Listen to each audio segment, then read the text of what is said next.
News బులెటిన్ల ముందుగా headlines చూద్దాం. అందశ్రీ గారికి నివాళులు అర్పిస్తున్న ముఖ్యమంత్రి రేవంత్ రెడ్డి.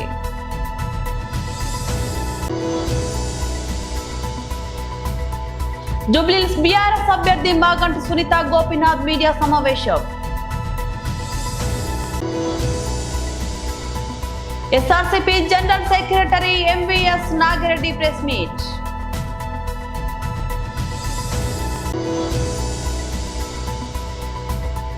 ఇకపై అలాంటి పాత్రలు చేయను మీనాక్షి చౌదరి. ప్రముఖ రచయిత జన వాగ్గేయకారుడు అందశ్రీ మరణం పట్ల తెలంగాణ ముఖ్యమంత్రి రేవంత్ రెడ్డి తీవ్ర విచారం వ్యక్తం చేశారు. ఆయన అంత్యక్రియలకు హాజరయ్యి నివాళులు అర్పించిన సీఎం అందశ్రీ కుటుంబానికి ప్రభుత్వం అండగా ఉంటుందని భరోసా ఇచ్చారు. కుటుంబంలో ఒకరికి ప్రభుత్వ ఉద్యోగం కల్పిస్తామని, ఆయన కీర్తిని శాశ్వతం చేస్తామని ఈ సందర్భంగా ప్రకటించారు. గ్రామీణ ప్రాంతంలో పశువుల కాపరిగా, తాపీ మేస్త్రిగా, తెలంగాణ ఉద్యమకారుడిగా చివరి శ్వాస వరకు తన సర్వం దారబోసి ఈ తెలంగాణ ఉద్యమాన్ని, తెలంగాణ రాష్ట్ర సాధనలో గొప్ప పాత్ర పోషించిన అందశ్రీ గారిని కోల్పోవడం తెలంగాణ సమాజానికే కాదు, వ్యక్తిగతంగా నాకు చాలా తీరని లోటు. పిసిసి అధ్యక్షుడిగా ప్రజాక్షేత్రంలో పర్యటిస్తున్నప్పుడు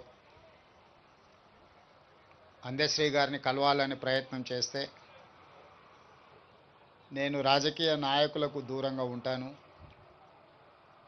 రాజకీయ నాయకులను వేదికల మీదనే కలుస్తాను కానీ వ్యక్తిగతంగా కలవను అని ఒక మిత్రుడి ద్వారా సమాచారాన్ని చేరవేసి, అయినా పర్వాలేదు ఒకసారి కలుద్దాం, తెలంగాణ రాష్ట్ర భవిష్యత్తు గురించి చర్చించుకుందాం, రాష్ట్ర సాధనలో కోట్లాది మందిని ఏకం చేసి తెలంగాణ ఉద్యమ బాట నడిపించిన మీరు ఈనాడు 4 కోట్ల తెలంగాణ ప్రజలు కష్టాలలో ఉన్నప్పుడు మీదైన పాత్ర పోషించాలి అని చెప్పి అందశ్రీ గారిని అడగడం, కలవడం, ఆనాడు కాంగ్రెస్ పార్టీని నడిపించే క్రమంలో వారొక గొప్ప స్ఫూర్తినిచ్చింది. కొట్లాడితే ఖచ్చితంగా తెలంగాణ ప్రజలు ఆశీర్వదిస్తారు, తెలంగాణ ప్రజల యొక్క సమస్యల్ని తీర్చడానికి కలిసి పనిచేద్దాము, నీతో మాట్లాడిన తర్వాత నాకు నమ్మకం వచ్చింది, తప్పకుండా నువ్వు చేసే ప్రయత్నంలో నేను చేయగలిగిన ప్రయత్నం నేను చేస్తాను, అందరం తలా ఓ చెయ్యి వేసినప్పుడే ఈ తెలంగాణ సమాజానికి ప్రయోజనం చేకూరుతుంది అని చెప్పి ఆనాడు అందశ్రీ గారి మాటలు, ఆ తర్వాత వారు నేను చర్చించుకున్న అంశాలు మీడియా మిత్రులకు తెలుసు. అందశ్రీ గారితో మాట్లాడుతున్నప్పుడు నాకు చదువుకోవడానికి పట్టణం వచ్చిన తమ్ముడికి ఊర్లో వ్యవసాయం చేసే అన్న చూడడానికి వచ్చినప్పుడు కలిగే అనుభూతి కలిగేది నాకు అందశ్రీని ఎప్పుడు కలిసిన. వారొక స్ఫూర్తిగా ఈ పరిపాలనలో పేదలకు ప్రయోజనం చేకూర్చాలన్న ఆలోచన వచ్చినప్పుడు గద్దరన్నతో పాటు అందశ్రీ గారు సమానమైన స్ఫూర్తిని నింపడమే కాకుండా వారు రచించిన జయ జయ హే తెలంగాణ, తెలంగాణ రాష్ట్ర ఏర్పడ్డ 10 సంవత్సరాల తర్వాత రాష్ట్ర గీతంగా ఈరోజు కోట్లాది మంది ప్రజలకు ఒక స్ఫూర్తిని నింపుతున్నాయి. జూబ్లీహిల్స్ బీఆర్ఎస్ అభ్యర్థి మాగంటి సునీత గోపీనాథ్ మీడియా సమావేశం నిర్వహించారు. వాళ్ళు బెదిరిస్తున్నారు, డబుల్ బెడ్రూమ్ ఉంటే క్యాన్సిల్ చేస్తాము, 2000 పింఛన్ ఉంటే కట్ చేస్తాము. ఈ సవేరా ఫంక్షన్ హాల్ దగ్గర 150 మంది కూర్చున్నారు. బీఆర్ఎస్ టేబుల్ ఒక్కడు కూడా వేయనివ్వలేదు. వేసినా కూడా తీసి అవతలకు బారేశారు, ఎవరిని కూర్చొనివ్వలేదు.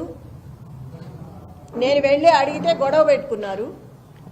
స్కూటీల మీద వెళ్ళే వాళ్ళని కూడా ఆపి పలానా పార్టీకి మీరు కాంగ్రెస్ పార్టీకి వెయ్యండి అని చెప్తున్నారు. ప్రతి ఆటోని జనం ఎక్కించుకొచ్చి అక్కడ 2 నిమిషాలు వాళ్ళతో మాట్లాడి డబ్బులు పంచుతా మీరు కాంగ్రెస్కి ఓటు వేయండి, వెయ్యకపోతే మిమ్మల్ని రేపటి నుంచి బయటికి రానేమో అని బెదిరించారు. అది మేము క్వశ్చన్ చేస్తే మమ్మల్ని కూడా మహిళలను చూడకుండా పిచ్చి పిచ్చిగా మాట్లాడారు. నేను సవేరాలో ఒక బూత్లోకి వెళ్తే 271లో నవీన్ యాదవ్ బావమరిది వెంకట యాదవ్ కూడా ఉన్నారు. నన్ను చూసి ఎమ్మటే బయటికి పరిగెత్తుకొని వెళ్ళిపోయారు. అంటే ఎప్పటి నుంచి 30 మంది నేను ఎటు వెళ్తే అటు నాకు కాపలా పెట్టారు, 2-3. ఎటు వెళ్ళినా ఒక 100 మంది దాకా నా వెనకమాల వస్తున్నారు. ఎటు వెళ్ళినా అంటే ఒక మహిళని ఇట్లా హింసిస్తారా? అంటే ఒక మహిళను తిరగనివరా? ఒక మహిళ ఇట్లా ఉండకూడదా? ఇంత అరాచకమా? ఇంత అన్యాయంగా చేస్తారా? బోరుబండలో కొట్టారు, టేబుల్ అయినవలేదు, కుర్చీలు ఇసిరేశారు. రౌడీ షీటర్ వచ్చాడు బయటికి. ఒక రౌడీ షీటర్ని ఆంబోతులా వదిలేసి మీదకి రచ్చ చేసి వాడిని వెనక తీయకోకుండా కార్యకర్తలు ఏంటిది అని అడిగితే ఎఫ్ఐఆర్ బుక్ చేసి లోపల పడేస్తాను నోరెత్తితే అని అంటున్నారు పోలీసులు. నేను అక్కడికి ఎంటర్ అయ్యి వెళ్ళంగానే 20 మంది పోలీసులు వెళ్ళిపోయారు ఎక్కడాళ్ళు అక్కడ. ఒక మహిళ వచ్చినప్పుడు ఉండాలా అండగా? వెళ్ళిపోతారు ఏటాళ్ళు అటు పారిపోయి. ఇంత దొంగల్లాగా ఎందుకు చెప్పండి? పోలీస్ సోదరులకు ఒకటే చెప్తున్నా, నేను జెన్యూన్గా ఉండండి. ఒక మహిళకి సపోర్ట్ చేయమని నేను అడగట్లేదు, ఎవరి పని వాళ్ళని చేసుకునివ్వండి. అంత భయపడాల్సిన అవసరం ఏముంది? ఒకళ్ళ కింద పని చేయట్లేదు కదా మనం, అంత భయపడి నన్ను భయపెట్టాల్సిన అవసరం ఏముంది? ఏ డివిజన్లో ఏ బూతులకి వెళ్ళినా ఇదే గొడవ. ఇప్పుడు కూడా బిర్యానీలో డబ్బులు పెట్టిస్తున్నారు. అంత కర్మ ఏం పట్టింది? అంత ఓడిపోతామని అంత భయం ఎందుకు వేసింది? ప్రజల్ని మభ్యపెట్టి భయపెట్టి ఇళ్లలో నుంచి బయటికి రానివట్ల. ప్రజలకు ఒకటే విజ్ఞప్తి చేసుకుంటున్నా, నేను ఎవ్వరూ కూడా భయపడుకోకుండా బయటకు వచ్చి ఇంకా 4 గంటల టైం ఉంది, దయచేసి ఓటు వినియోగించుకొని ఓటు వేసి మీరు రౌడీజాన్ని అరికట్టి రేపు ఇలాంటివి లేకుండా ఉండాలంటే ప్రతి ఒక్కళ్ళు బయటకు వచ్చి ఓటు వేయాలి. ఇంతకుముందు అధికారంలో ఉన్న బీఆర్ఎస్ పార్టీ ఇలాంటి ఎలక్షన్స్ చాలా చేసింది, కానీ ఎప్పుడు చేయలేదు. నేను చూసినంతలో ఎప్పుడూ జరగలేదు. ఫస్ట్ టైం నేను చూడటం. ఇట్లా ఉంటుందా అని ఇప్పుడే చూసాను. నేను ఇన్ని సంవత్సరాల్లో ఎప్పుడు కూడా చూడలేదు. నేను నా భర్త ఇన్ని ఎలక్షన్స్ లో ఉన్నప్పుడు కూడా ఇలాంటిది. SRCP general secretary MVS Nagireddy press meet నిర్వహించారు. అంతే ఎంత డ్రాస్టిక్గా పడిపోయిందో అక్కడే తెలుస్తోంది. ప్లస్ వేరుశెనగ పంట సాగు జరగకపోతే పశుగ్రాసం ఉండదు. ఎప్పుడైతే పశుగ్రాసం ఉండదో పశువుల్ని రైతులు అమ్మేసుకుని వలసలు మొదలైపోతాయి. ఆల్రెడీ కర్నూలు జిల్లా నుంచి వలసలు మొదలైనట్టుగా ఆ ప్రభుత్వ అధికారిక పత్రికల్లోనే వస్తుంది. కొన్ని మండలాల్లో విద్యార్థులు వాళ్ళ అటెండెన్స్ కూడా తగ్గిపోతుంది. అంటే తల్లిదండ్రులు వలసలు వెళ్ళిపోయిన తల్లిదండ్రులు వెనకాల వెళ్ళని. సరే, తర్వాత ఇక అనుకోని పరిస్థితిలో మోంతా తుఫాన్ వచ్చింది. సో సైక్లోన్ వచ్చిన దాన్ని మేము ఎప్పుడు కూడా ప్రభుత్వాన్ని నిందించలా. కానీ సైక్లోన్ మూలంగా జరిగిన నష్టం రైతుల్ని కాపాడమని చెప్పే విజ్ఞప్తి చేసింది. సైక్లోన్ బాపట్ల జిల్లా దగ్గర నుంచి మొదలుపెట్టి శ్రీకాకుళం జిల్లా దాకా వాళ్ళు ఇస్తున్న రిపోర్ట్లోనే 24 జిల్లాల్లో సైక్లోన్ ఎఫెక్ట్ అయ్యింది అని చెప్పి ప్రభుత్వం ఇస్తున్న వ్యవసాయ శాఖ ఇచ్చిన రిపోర్ట్లోనే ఉంది. కానీ ఇవాళ రిపోర్ట్ ఇచ్చిన దగ్గర నుంచి ప్రిలిమినరీ అంచనాలు ఇచ్చిన దగ్గర నుంచి చెప్తున్నాం, మీరు దెబ్బతిన్న పంటల అంచనాని తగ్గించే ప్రయత్నం చేయబోతున్నారు. ఇది చాలా అన్యాయం. మీరు ప్రిలిమినరీ రిపోర్ట్లోనే రోడ్లు రహదారులు ఎక్కువగా దెబ్బతిన్నాయి తప్ప వ్యవసాయం మీద ఇచ్చింది. వ్యవసాయం మీద 870 కోట్లు వ్యవసాయం, మొత్తం వ్యవసాయం, హార్టికల్చరు, సెరికల్చరు, యాన్యువల్ హస్బెండరీ కలిపి 870 కోట్లు నష్టపోయినట్టు ఇచ్చి 2790 కోట్లు రహదారులు నష్టపోయినాయి అని చెప్పి ఇచ్చారు. మీరే ఒక మంత్రి గారేమో ఆర్టీజీఎస్లో ముఖ్యమంత్రి గారు, మాజీ ముఖ్యమంత్రి గారు, నారా లోకేష్ గారు కూర్చుని ఉండటం మూలంగా తుఫాన్ అది చూసి వెళ్ళిపోయి వరంగల్ జిల్లాలో వర్షం పడింది తప్ప ఇక్కడి నుంచి వెళ్ళిపోయిందని చెప్పి మాట్లాడారు. కానీ ఒంగోలులో 25 సెంటీమీటర్ల వర్షం పడింది. ఇప్పుడు మీకు డేటా ఇస్తాను. అక్టోబర్ నెలలో ఎన్ని జిల్లాల్లో రాష్ట్రంలో మొత్తం లార్జ్ ఎక్సెస్ వర్షం పడిందో ఇస్తాను. ఇప్పుడు ఇచ్చిన రిపోర్ట్లో చాలా క్లియర్ కట్గా టోటల్గా 3,99,000 ఎకరాల్లో మాత్రమే నష్టం జరిగింది. అది వరి, మొక్కజొన్న, ప్రతి వేరుశెనగ, మినుములు, పెసలు, అట్లాగే కంది, షుగర్ కేన్, టొబాకో అన్నీ కలిపి 3,99,000 ఎకరాల్లో నష్టపోయినట్టుగా ఇచ్చారు. 29 లక్షల ఎకరాలు ఈ తుఫాన్లో వరి పంట మాత్రం సాగు జరిగింది. సో దీంతోపాటు ఈ జిల్లాలోనే మీరే 24 లక్షల జిల్లాలు చెప్పిన దాంట్లోనే మేజర్ జిల్లాల సాగు అంతా కూడా ఒక అనంతపురం సాగు, అసలు అన్నమయ్య, సత్యసాయి, కడప, చిత్తూరు ఈ సంవత్సరం అసలు సాగే చాలా తక్కువగా జరిగి దెబ్బతిన్నారు వాళ్ళు. అక్కడ కూడా కేసీ కెనాల్ కింద కూడా వరి పంట దెబ్బతింది. ఇక్కడి నుంచి వరి పంట డ్రాస్టిక్గా దెబ్బతింది. రెండో రోజున ప్రభుత్వ అనుకూల పత్రికల్లోనే ఈ మోంతా తుఫాను మూలంగా రైతులు తీవ్రంగా నష్టపోయారు, ప్రత్యేకంగా వరి రైతులు తీవ్రంగా నష్టపోయారు అని చెప్పి అన్ని పత్రికల్లోనూ కూడా వచ్చింది. కానీ ఇక్కడ చాలా క్లియర్గా ఎందుకు మీరు ఇట్లా చేస్తున్నారు? ప్రతిసారి కూడా చంద్రబాబు నాయుడు గారికి ఉన్నది ఏంటంటే రైతు. టాలీవుడ్ లో వరుస అవకాశాలతో దూసుకుపోతున్న యువ హీరోయిన్ మీనాక్షి చౌదరి తన కెరీర్ విషయంలో ఒక కీలక నిర్ణయం తీసుకున్నారు. భవిష్యత్తులో పిల్లల తల్లిగా కనిపించే పాత్రలు చేయబోనని ఆమె తేల్చి చెప్పారు. హిట్ చిత్రంలో భారీ విజయాన్ని అందుకుని ఆపై గుంటూరు కారంలో మహేష్ బాబు సరసన మెరిసిన ఈ బ్యూటీ ప్రస్తుతం ఇండస్ట్రీలో బిజీగా రాణిస్తున్నారు. ఇటీవల ఓ ఇంటర్వ్యూలో మాట్లాడిన మీనాక్షి తన సినీ ప్రయాణం గురించి పలు ఆసక్తికర విషయాలు పంచుకున్నారు. దుల్కర్ సల్మాన్ తో కలిసి నటించిన లక్కీ భాస్కర్ సినిమాలో కథ నచ్చటం వల్లే తల్లి పాత్రలో కనిపించాను. అయితే భవిష్యత్తులో అలాంటి పాత్రలు వస్తే మొహమాటం లేకుండా నో చెబుతాను. నటిగా ఎలాంటి పాత్ర అయినా చేయాలి, కానీ కొన్ని పరిమితులు పెట్టుకోవడం అవసరం అని ఆమె స్పష్టం చేశారు. సీనియర్ హీరోలతో కలిసి నటించడం తనకు ఇబ్బంది కాదని, దానిని ఒక కొత్త జోనర్ గా భావిస్తానని ఆమె పేర్కొన్నారు. ఇచ్చట వాహనములు నిలపరాదు సినిమాతో తెలుగు తెరకు పరిచయమైన మీనాక్షి హిట్ తో మంచి గుర్తింపు తెచ్చుకున్నారు. ఆ తర్వాత వచ్చిన అవకాశాలను సద్వినియోగం చేసుకుంటూ అగ్ర హీరోల సరసన నటిస్తున్నారు. ప్రస్తుతం ఆమె మెగాస్టార్ చిరంజీవితో కలిసి విశ్వంబర చిత్రంలో నటిస్తున్నారు. చిరంజీవి గారితో చేస్తున్న విశ్వంబర సినిమా నా కెరీర్ లో ఒక స్పెషల్ చాప్టర్ గా నిలిచిపోతుందనే నమ్మకం ఉంది అని ఆమె ధీమా వ్యక్తం చేశారు. అలాగే వెంకటేష్ తో కలిసి నటిస్తున్న సంక్రాంతికి వస్తున్నాం సినిమా షూటింగ్ కు కూడా ఎంతో ఆస్వాదించాలని తెలిపారు. తనపై వచ్చే రూమర్ల గురించి కూడా మీనాక్షి స్పందించారు. నా గురించి ఏదైనా విషయం చెప్పాలనుకుంటే నేనే స్వయంగా చెప్తాను. నాకు సోషల్ మీడియా ఉంది కాబట్టి అనవసరమైన వదంతులను ఎవరు సృష్టించాల్సిన పని లేదు అంటూ పుకార్లకు ఘాటుగా సమాధానమిచ్చారు. దేశ విద్యారంగ అభివృద్ధికి పునాది వేసిన మౌలానా అబ్దుల్ కలాం ఆజాద్ ను ఆదర్శంగా తీసుకుని ప్రతి ఒక్కరూ సమాజమే దేశ అభివృద్ధికి అంకిత భావంతో సేవలు అందించాలని జిల్లా కలెక్టర్ విజయేంద్రబోయ్ పిలుపునిచ్చారు. భారతదేశ మొదటి విద్యాశాఖ మంత్రి, మైనార్టీల అభివృద్ధికి ఎంతో కృషి చేసిన మౌలానా అబ్దుల్ కలాం ఆజాద్ జయంతి జాతీయ విద్యా దినోత్సవాన్ని పురస్కరించుకొని మంగళవారం జిల్లా కలెక్టర్ కార్యాలయంలోని సమావేశ మందిరంలో ఏర్పాటు చేసిన మౌలానా అబ్దుల్ కలాం ఆజాద్ జయంతి వేడుకలకు ఆమె ముఖ్య అతిథిగా హాజరయ్యారు. ఈ సందర్భంగా కలెక్టర్ మౌలానా అబ్దుల్ కలాం ఆజాద్ చిత్రపటానికి పూలమాల వేసి ఘనంగా నివాళులర్పించారు. మూలపురుషుడుగా ఉండి ఈ రోజు celebrating birth anniversary of Bharat Ratna Maulana Abul Kalam Azad, and we are on his birth anniversary we are also celebrating National Education Day and National Minorities Day. So as you all know that Maulana Abul Kalam Azad का भारत की आज़ादी में काफ़ी अहम role रहा है, और ना कि सिर्फ भारत की आज़ादी में, भारत की आज़ादी के बाद भी he laid a very strong foundation of education system for India. जैसा कि उर्दू ऑफिसर अभी बता रहे थे कि जितने भी बड़े बड़े इंस्टीट्यूट्स हैं, यूजीसी है, आईआईटीज हैं, ये उन्हीं के टाइम पे हुआ. भारत का फर्स्ट आईआईटी जो आईआईटी खड़गपुर था वो 1951 में एस्टैब्लिश हुआ था, जब मौलाना अबुल कलाम आज़ाद भारत के एजुकेशन मिनिस्टर थे. और आज भी उनकी लेगेसी को सेलिब्रेट करने के लिए बहुत अहम, जो कि बहुत ही इम्पोर्टेंट इंस्टीट्यूट्स हैं, चाहे वो मेडिसिन में हो चाहे इंजीनियरिंग में हो, उनके ही नाम पर हैं. जैसे कि बहुत बहुत शुक्रिया सर, हमको जिनका इंतजार है, जिनकी हर बात तो हर लफ्ज से. ఈ రోజు మౌలానా అబుల్ కలాం ఆజాద్ గారి జయంతి సందర్భంగా మనం నిర్వహించుకుంటున్న నేషనల్ ఎడ్యుకేషన్ డే, అదేవిధంగా మైనారిటీస్ వెల్ఫేర్ డేకి హాజరవుతున్న అందరికీ ఈరోజు నేషనల్ ఎడ్యుకేషన్ డే సందర్భంగా, మైనారిటీస్ వెల్ఫేర్ డే సందర్భంగా శుభాకాంక్షలు.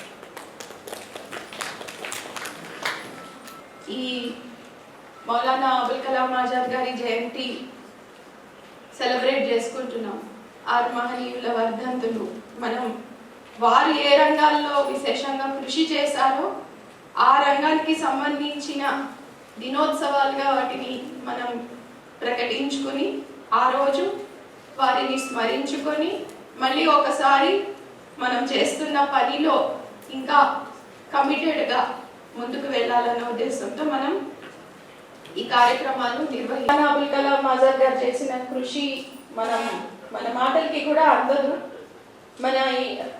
మన దేశానికి స్వాతంత్ర్యం ఫస్ట్ ఎడ్యుకేషన్ మినిస్టర్ ఆయన. అంటే ఆ టైంలోనే మొత్తం మన దేశంలో విద్యా వ్యవస్థ ఎడ్యుకేషన్ సిస్టమ్ అనేది ఏర్పాటు కావడం కానీ స్టెబిలైజ్ అవ్వడం కానీ అయినా చాలా క్రూషియల్ పీరియడ్ అది. రాజ్యాంగం కూడా అదే సమయంలో మనకి అమల్లోకి వచ్చింది. రాజ్యాంగంలో మనకి ఇచ్చిన హక్కులన్నీ కూడా అదే సమయంలో అమల్లోకి వచ్చాయి. రాజ్యాంగం మెజారిటీ మైనారిటీ అని కాకుండా మొత్తం పౌరులందరికీ కూడా సమాన హక్కులు, ప్రాథమిక హక్కులు కల్పించింది. అదేవిధంగా మైనారిటీస్కి రిలీజియస్ అండ్ కల్చరల్ రైట్స్ కానీ వాళ్ళ ఎడ్యుకేషనల్ ఇన్స్టిట్యూషన్స్ స్వేచ్ఛగా రన్ చేసుకునే హక్కులు కానీ మిగిలిన అన్ని హ్యూమన్ రైట్స్, అన్ని మానవ హక్కులని కూడా కల్పించిన రాజ్యాంగం కూడా అదే టైంలో వచ్చింది. మనకి గర్వకారణంగా నిలుస్తున్న ఎడ్యుకేషన్ ఇన్స్టిట్యూషన్స్లో టాప్ మోస్ట్లో ఉంటాయి ఐఐటీస్. ఆ ఐఐటీలని స్థాపించడం కానీ వరంగల్ జిల్లా 1950 ప్రెసిడెన్షియల్ ఆర్డర్స్ ను సవరణ చేసి దళిత క్రైస్తవులకు ఎస్పీ హోదా కల్పించాలని దళిత ఐక్య వేదిక వ్యవస్థాపక అధ్యక్షులు ఈర్ల కుమార్ మాదిగ డిమాండ్ చేశారు. వరంగల్ నగరంలోని కెమిస్ట్రీ భవనంలో దళిత క్రైస్తవ హక్కుల సాధన కోసం దళిత క్రైస్తవ ఐక్య వేదిక ఆధ్వర్యంలో రౌండ్ టేబుల్ సమావేశం నిర్వహించారు. ఈ కార్యక్రమంలో ఈర్ల కుమార్ మాదిగతో పాటు పుల్ల మధు, పి సుధాకర్, సీతయ్య, బోట్ల ప్రసాద్, రేపూడి భాస్కర్, మందకుమార్, లింగాల ఇమాన్యాయులు తదితరులు పాల్గొన్నారు. ఈ సందర్భంగా మాట్లాడుతూ ఈర్ల కుమార్ మాదిగ అలాగే పి సుధాకర్ దళితులుగా జన్మించి తర్వాత క్రైస్తవ మతంలోకి మారిన వారిని సమాజం ఇంకా దళితులుగానే చూస్తుందని, అయితే ప్రభుత్వ పథకాల విషయంలో మాత్రం వారిని వెనుక పెడుతుందని తెలిపారు.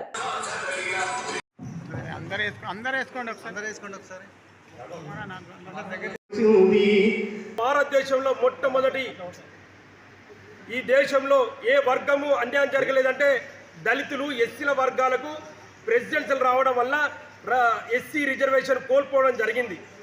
ఎస్సీ రిజర్వేషన్ ప్రెసిడెన్షియల్ ఆర్డర్ యొక్క ఉత్తర్వులు ఓన్లీ ఎస్సీ హిందూయేతరులకు మాత్రం రిజర్వేషన్ వర్తించదు, హిందువులకు మాత్రమే ఎస్సీలకు వర్తిస్తుంది అనేది ఒక దుర్మార్గమైన కూర్చొని పన్నడం వల్ల ఈరోజు ఆధిపత్య కులంలో ఉన్న ఈ దేశంలో మొట్టమొదటి రాష్ట్ర అధ్యక్షులు రాష్ట్రపతి అయిన బాబు రాజేంద్ర ప్రసాద్, తొలి ప్రధానమంత్రి నెహ్రూ గారు, హోమ్ మినిస్టర్ సర్దార్ వల్లభాయ్ పటేల్, సహాయ మంత్రి విఎం అయ్యంగార్ యొక్క కుట్రలకు బలైన ఏ జాతి అంటే ఎస్సీ, ఆ దళితులు, దళిత క్రైస్తవులు. కాబట్టి ఈ భారతదేశంలో అన్ని వర్గాలను 4 భాగాలు చేస్తే ఓసీగా, బీసీగా, ఎస్టీగా, ఎస్సీగా భాగాలను కేటగిరీషన్ చేస్తే ఓసీ, బీసీ, ఎస్టీ వర్గాలకు సమన్వయం చేసి ఎస్సీలకు మాత్రము రిజర్వేషన్ మతంలో పోతే ఎస్సీ రిజర్వేషన్ కోల్పోవడము ఇది దుర్మార్గమైన చర్య. ఇది 70 సంవత్సరాలు అవుతుంది. ఈరోజు ఎస్సీలకు అన్యాయం జరుగుతుంది, దళిత క్రైస్తవులకు అన్యాయం జరుగుతుంది. ఎక్కడ కూడా ప్రశ్నించలేక అనేకమైన కుట్రలు జరుగుతున్నా మౌనంగా దళిత క్రైస్తవులు ఉంటున్నారు. ఈరోజు 70 సంవత్సరాలు జరిగిన కానీ భారతదేశము మత స్వేచ్ఛ అని చెప్తున్న ఆర్టికల్ 25 చెప్తే, భారతదేశము రాజ్యాంగము ఆర్టికల్ 14 సమర్థం చెప్తే, స్వేచ్ఛ చెప్తే అంటరానితనం నిషేధం అని చెప్తున్నా కానీ ఈ భావ ప్రకటన స్వేచ్ఛ 19 యాక్ట్ చెప్తున్నా కానీ మొట్టమొదటి మూగపైన గొంతుగా దళిత క్రైస్తవులు దళితులుగా ఉన్నారు, ఎస్సీగా చూస్తున్నారు. కాబట్టి విశ్వాసాల పరంగా, ధర్మాల పరంగా అనేకమైన దళితులపైన దాడులు జరుగుతున్నాయి.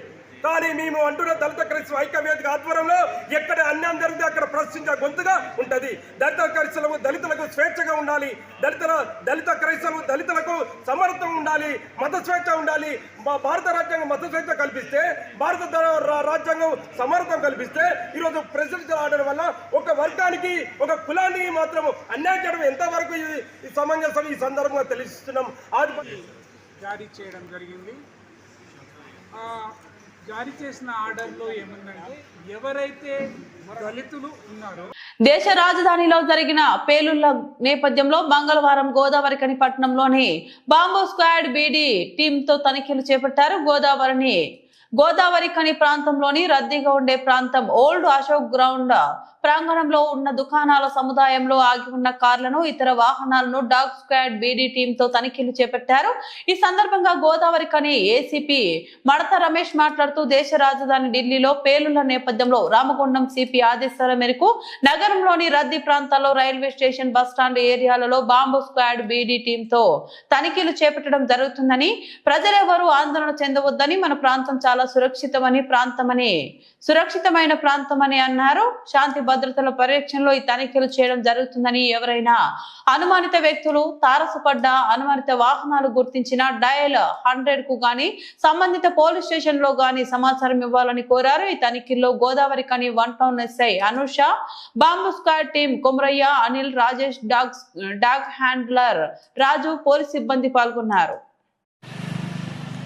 దేశ రాజధానిలో జరిగిన సంఘటనను దృష్టిలో పెట్టుకొని రామగుండం సిపి గారు శ్రీ అంబర్ కిషోర్ జా గారి ఉత్తర్వుల మేరకు, ఆదేశాల మేరకు మేము ఈ రామగుండం గోదావరిఖని పరిసర ప్రాంతాల లోపల చాలా ముఖ్యమైన ప్రదేశాలు ఏవైనా రైల్వే స్టేషన్ కానీ, బస్ స్టాండ్ కానీ, మరే ఇతర అన్ని ప్రాంతాల లోపల విస్తృతమైన తనిఖీలు చేపట్టడం జరిగింది. ఈ సందర్భంగా ప్రజలకు వాళ్ళ లోపల భద్రత కల్పించడానికి సిపి గారి ఉత్తర్వుల మేరకు అన్ని చోట్ల తనిఖీలు చేస్తా ఉన్నాం. ఈ తనిఖీలలో భాగంగా డాగ్ స్క్వాడ్ తోటి, తర్వాత బీడీ టీములతోటి చాలా సున్నితమైన ప్రదేశాలు కానీ, ఇంపార్టెంట్ ప్రదేశాలు కానీ అన్ని చోట్ల టీములను పెట్టి తనిఖీలు చేస్తారు. ఈ సందర్భంగా ప్రజలందరికీ మా విన్నపం ఏమిటంటే, మనం చాలా సురక్షితమైన ప్రాంతము, వాళ్ళు ఏ రకమైన ఆందోళనకు గురి కావాల్సిన అవసరం లేదు. అదేవిధంగా వారికి ఏ రకమైనటువంటి అనుమానాస్పదమైన వస్తువులు కానీ, కార్లు కానీ, లేకుండా ఏ రకమైనటువంటి అనుమానాస్పద వ్యక్తి కానీ కనపడ్డట్టయితే వెంటనే మాకు తెలియజేయవలసిందిగా కోరుతా ఉన్నాం. 100కు డయల్ చేయొచ్చు, లేకుంటే సంబంధిత ఎస్హెచ్ఓలు కానీ, మాకు కానీ ఎవరికైనా కాల్ చేస్తే వెంటనే స్పందిస్తాం. బులెటిన్ ముగించే ముందు మరోసారి హెడ్లైన్స్ చూద్దాం. అందశ్రీ గారికి నివాళులు అర్పిస్తున్న ముఖ్యమంత్రి రేవంత్ రెడ్డి.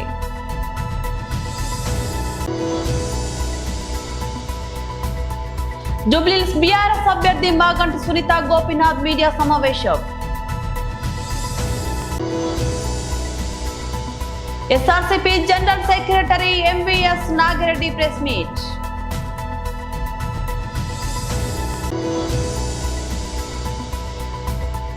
ఇకపై అలాంటి పాత్రలు చేయను మీనాక్షి చౌదరి. ఇవి బులెటిన్ అప్డేట్స్. మరో బులెటిన్ లో మళ్ళీ కలుద్దాం. అంతవరకు సెలవు, నమస్తే.